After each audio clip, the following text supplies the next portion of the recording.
कहाँ तुम चले गए, सब को भुला गए, दिल को दुखाए मेरे श्याम।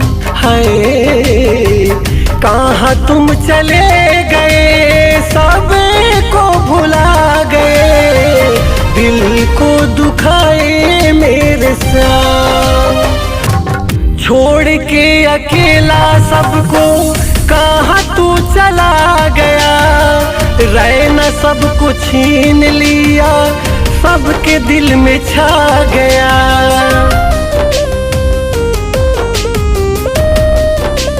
हाय छोड़ के अकेला सबको कहाँ तू चला गया, रैना सबको छीन लिया, दिल में सबके छा गया।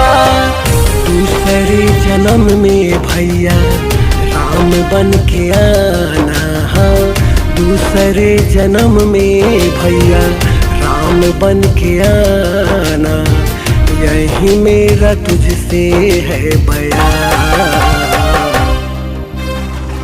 कहाँ तुम चले गए, सब को भुला गए, दिल को दुखाए मेरे श्याम।